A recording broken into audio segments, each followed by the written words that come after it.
In the present video, we will discuss the single machine scheduling problem. Let's see the problem. There are 5 sheet metal jobs are waiting to be assigned at a company work center. Their processing time and due dates are given below. Find the sequence of processing and corresponding average flow time according to shortest processing time and earliest due date rules. So here given the 5 jobs A, B, C, D, E along with the its processing time and due date.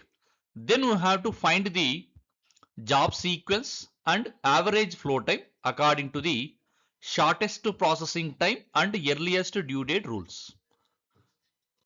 Let's see the solution. First we will determine the job sequence and average flow time according to the shortest processing time rule. In the shortest processing time rule, job sequencing is the increasing order of processing time. So we have to give the highest priority is job having minimum processing time in a job sequence. So first we have to draw the cell which is equal to the number of jobs. Here number of jobs are the 5. So cell size is the 5. Then we have to observe the minimum processing time. So here minimum processing time is the 2 days for the job B. Then we have to place the job B first in the job sequence. Next minimum processing time is the 3 days for the job D. So next we have to place the job D after the job B in the job sequence. Next minimum processing time is the 6 for the job A. So then we have to place the job A after the job D in the job sequence. Next minimum processing time is the 8 days for the job C. So I have to place the job C after the job A in job sequence. And last one is the 9 days for the job E. Then we have to place the job E after the job C in job sequence. So this is the job sequence according to the shortest processing time. So job sequence is the BDACE. Then we have to write down the table for completion time according to the shortest processing time. So here I have to modify the given table based on the job sequence. Here job sequence is the BDACE.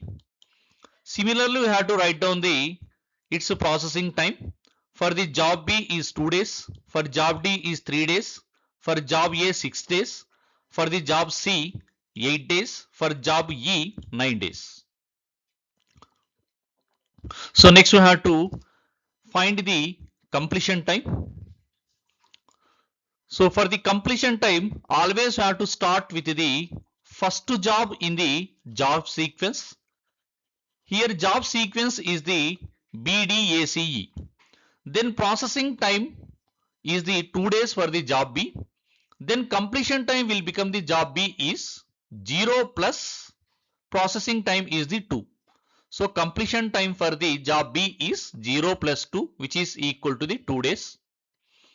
Next for the job D. For the job D, completion time will become the previous job completion time plus its processing time. So here previous job is the B and its completion time is the 2. Then completion time for the job D will become the 2 plus 3 which is equal to the 5. Similarly for the job A, 5 plus 6, 11. So for the job C, 11 plus 8, 19. For the job E, 19 plus 9 which is equal to the 28. Then we have to determine the average flow time.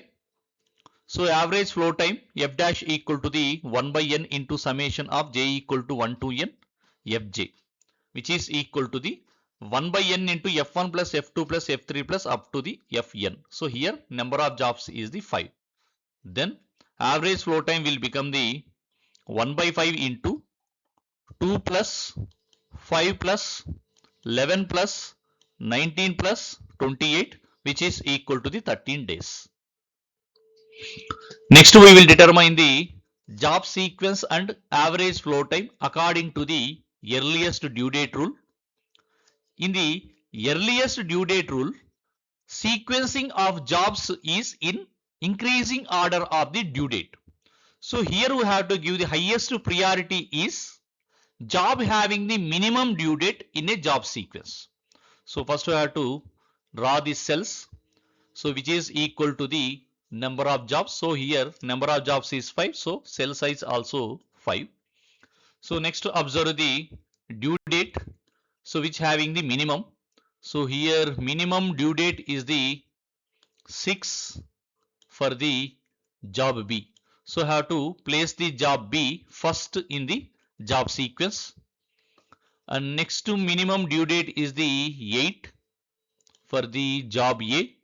Then I have to place the job A after the job B. And next to minimum due date is the 15 for the job D.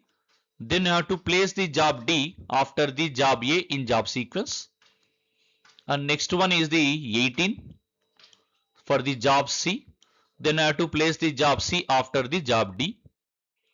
And last one is the 24 for the job E. Then I have to place the last one is the job E in the job sequence. So next we have to write down the table for completion time according to the earliest due date rule. So according to the earliest due date rule, job sequence is the BADCE. So processing time for the B is the 2 days, and for the job A 6 days, and for the job D 3 days, and job C 8 days, and next to job E 9 days. Next we have to determine the completion time or the flow time. Always you have to start with the first job in the job sequence. So here job sequence is the BADCE. So completion time for the job B is 0 plus processing time. So 0 plus 2, which is equal to the 2. So next for the job A, completion time will become the previous job completion time plus its processing time. So that is the 2 plus 6, 8. So next completion time for the job D, 8 plus 3, 11. For the job C, 11 plus 8, 19. Next for the job E, 19 plus 9, which is equal to the 28. Then average flow time will become the 1 by 5 into 2 plus 8 plus 11 plus 19 plus 28, which is equal to the 13.6 days. So this is the solution, and thank you.